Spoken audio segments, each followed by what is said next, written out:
चलिए बढ़ते आगे सीधा रुख कर लेंगे जहां बीजेपी की तरफ से सुधांशु त्रिवेदी प्रेस कॉन्फ्रेंस कर रहे हैं। क्या कुछ कह रहे सुनवा देते हैं आपको।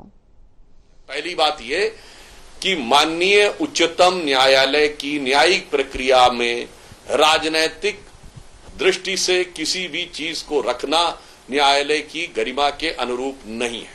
पहली बात यह साफ, यानी साफ दिखाई पड़ रहा है कि इनके मध्य एक राजनीतिक प्रतिस्पर्धा का स्वरूप है। दूसरा, यदि ये सारे दल अलग अलग राजनीतिक दलों के प्रतिनिधि के रूप में न्यायालय में जा रहे हैं, इससे यह भी साफ हो गया कि इनका एक दूसरे के ऊपर कोई विश्वास नहीं है या फिर ये एक दूसरे से प्रतिस्पर्धा में लगे। इसलिए मैं उन सभी राजनीतिक दलों से कहना चाहूंगा, जब एक बार आप माननीय उच्चतम न्यायालय तक जा चुके हैं तो वहां पर न्यायिक प्रक्रिया की गरिमा को ध्यान में रखते हुए राजनैतिक बयानबाजी से बचने का प्रयास करना चाहिए। और नाना प्रकार की राजनैतिक बयानबाजियां करना न सिर्फ गरिमा के प्रतिकूल है न्यायालय की, परंतु इसके साथ साथ आपने अभी तक की जो संवैधानिक प्रक्रिया है उसकी गरिमा के भी प्रतिकूल है। और मुझे यह पूर्ण विश्वास है कि जिस प्रकार समस्त संवैधानिक प्रक्रियाओं को पूर्ण करते हुए हमारी सरकार ने निर्णय लिया है, तो हमें आश्वस्त हैं कि न्यायालय का निर्णय हमारे पक्ष में आएगा, परंतु विपक्षी दलों को भी प्रक्रिया का सम्मान करते हुए बयान देने से बचना चाहिए। सर, महबूबा मुफ्ती ने भी कटाक्ष Sir, Mahbooba Mufti has also attacked NC government, saying that they should learn from Tamil Nadu government, who is opposing Waqf bill, and her daughter has also attacked Mr. Kiran Rijiju, who is in Jammu and Kashmir, and there was a video that came out of Omar Abdullah and Rijiju walking together, saying that how can we expect anything for Muslims from the Chief Minister when he's welcoming the minister who has introduced Waqf bill. How do you react to that?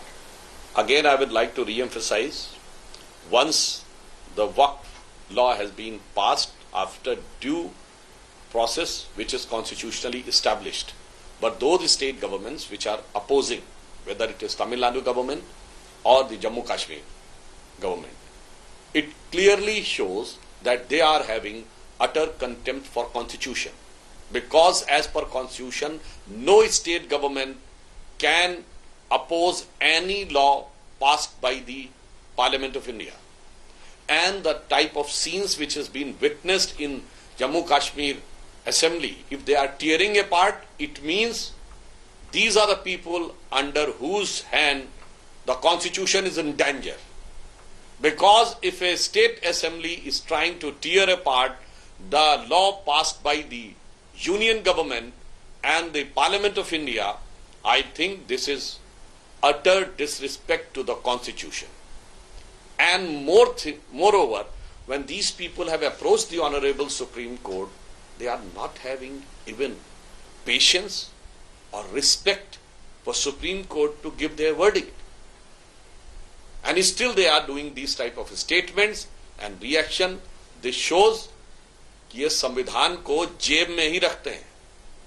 ये संविधान को जेब में निकाल के जो दिखाते हैं, इसका अर्थ हो गया संविधान इनकी जेब में चाहिए इनको, means they want to interpret and use constitution as per their convenience, not as by the procedure and law established.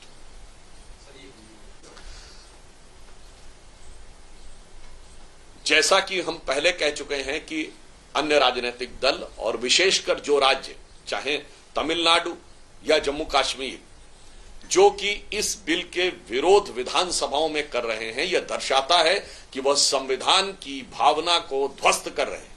क्योंकि संविधान के अनुसार संसद के द्वारा पारित किसी भी कानून के बारे में किसी राज्य विधानसभा को किसी भी प्रकार की विपरीत टिप्पणी करने का अधिकार नहीं है। इससे बहुत साफ हो जाता है कि देश की जनता के सामने कि संविधान किनके हाथों में खतरे में है। और जम्मू कश्मीर विधानसभा में जिस प्रकार से बिल फाड़ा गया है, मैं कह सकता हूं कि यह संविधान की मूल भावना को तार तार करने जैसा है। क्योंकि एक स्थापित व्यवस्थित प्रक्रिया के द्वारा संपूर्ण संवैधानिक आवश्यकताओं को पूर्ण करते हुए पारित कानून के विरोध में किसी राज्य विधानसभा के अंदर इस प्रकार का दृश्य बहुत साफ दिखाता है कि इन लोगों के हाथों में कानून खतरे में है और ये लोग जो कानून की किताब जेब में रखते हैं, ये साफ दिखा रहा है कि कानून को जेब में ही रखना चाहते हैं। ये संविधान की पुस्तक जेब में रखते हैं, दर्शाता है कि कानून और संविधान को जेब में रखना चाहते हैं, अर्थात इन्हें संविधान अपनी मर्जी के हिसाब से चाहिए। व्यवस्था